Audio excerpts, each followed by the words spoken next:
Chers amis, bonjour, j'ai encore un message pour vous aujourd'hui, concernant toujours les faits dont j'ai fait mention la fois dernière dans mon message au pasteur Caleb Pierre. Cette fois, je veux entrer dans les détails pour donner mon point de vue sur ce qui s'était passé. Vous savez que nous vivons dans un monde où l'injustice est une réalité douloureuse et trop fréquente. Pourtant, chaque fois qu'elle survient, elle heurte notre conscience. Ce choc est d'autant plus violent lorsque l'injustice émane du lieu même où nous cherchons refuge et espérance. L'Église. Nous aimons penser que l'Église est un sanctuaire de droiture, un phare qui enseigne la voie de Dieu au monde. Il est donc déchirant de constater, à travers l'histoire et encore aujourd'hui, que nos communautés ne sont pas immunisées contre ces dérives. C'est avec le cœur lourd que je partage avec vous ce que j'ai vécu récemment dans notre Église locale. J'ai été témoin d'une situation où la justice, telle que l'Évangile nous l'enseigne, a été cruellement absente dans la gestion d'un conflit par le pasteur, le docteur Caleb Pierre, et le comité d'Église. La Bible résume l'essence des relations humaines dans Matthieu 7 verset 12. « Tout ce que vous voulez que les hommes vous fassent, faites-le leur aussi vous-même. » C'est la base de toute justice, traiter l'autre comme nous voudrions être traités. Même la définition séculière de la justice, selon le Legal Information Institute, s'accorde avec ce principe biblique, en prônant l'impartialité, l'équité et le respect du droit de chacun. Si nous refusons à autrui la dignité que nous réclamerons pour nous-mêmes, surtout, lorsque nous détenons une position d'autorité, nous commettons une injustice flagrante.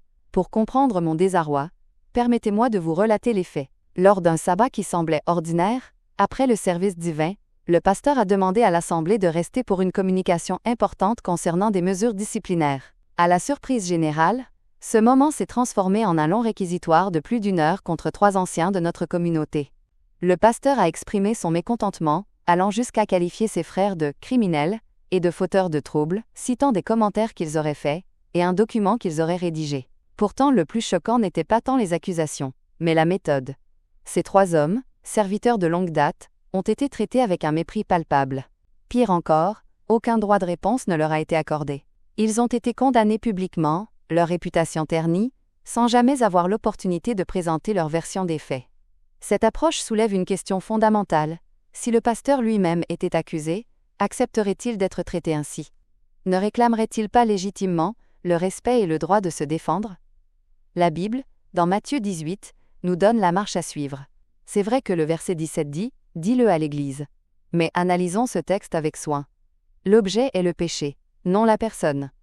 Le verset 15 précise « Si ton frère a péché ». La démarche vise à traiter une faute spécifique, et non à détruire le caractère ou la dignité d'un frère. Le rôle de l'Église. Pourquoi le dire à l'Église? Pour que l'Assemblée, dans sa sagesse collective, puisse exhorter le frère. Le texte dit « S'il refuse d'écouter l'Église ». Cela implique que l'Église doit avoir une voix? Or, ici, l'Assemblée a été réduite au rang de spectatrice muette, et les accusés au rang de coupables sans voix. Le but est la restauration. Galates 6 verset 1 nous rappelle que si un homme vient à être surpris en faute, ceux qui sont spirituels doivent le redresser avec un esprit de douceur. L'objectif de la discipline chrétienne n'est jamais la punition vindicative, mais toujours le salut et le retour du frère. En privant ces hommes de parole, et en empêchant l'Église de jouer son rôle conciliateur, la procédure a échoué à être biblique.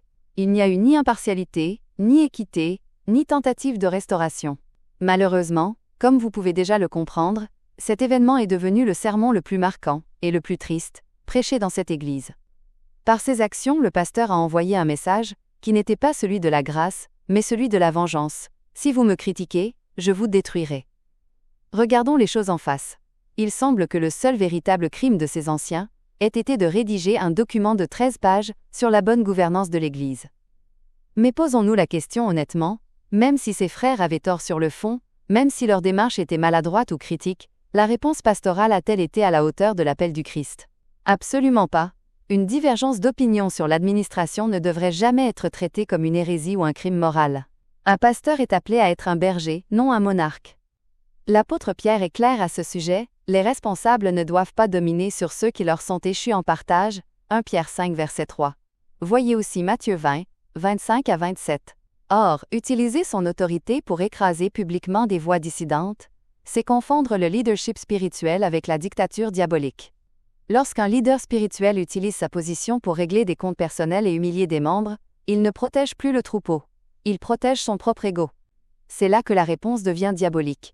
La vengeance et l'intimidation sont les armes du monde, pas celles du royaume. La maison de Dieu doit rester un lieu de grâce et de dialogue, et non devenir le théâtre d'une vendetta personnelle, où l'on sacrifie des frères pour asseoir son autorité. En terminant, je voudrais rappeler à tous que l'injustice n'est pas seulement une faute, c'est une douleur qui afflige le Saint-Esprit lui-même. Si le prophète Amos nous rappelle la rigueur de Dieu face au mal, le psaume 94 nous offre une promesse magnifique. Dieu est le protecteur ultime du juste. Face à ceux qui condamnent le sang innocent, nous ne sommes pas appelés à rendre le mal pour le mal. Notre arme, c'est la vérité imprégnée d'amour. Laissons la rétribution à celui qui juge parfaitement, et faisons de l'Éternel notre haute retraite. Prions, mes amis, pour un renouveau dans nos assemblées. Que nos églises retrouvent le chemin d'une justice qui restaure, qui prend le temps de écouter les présumés coupables, et qui cherche la guérison plutôt que la punition aveugle. J'aimerais beaucoup vous lire, d'après votre expérience, comment pouvons-nous cultiver cette paix, et éviter le piège de la vengeance lors des conflits. Vos témoignages sont précieux, merci de réagir.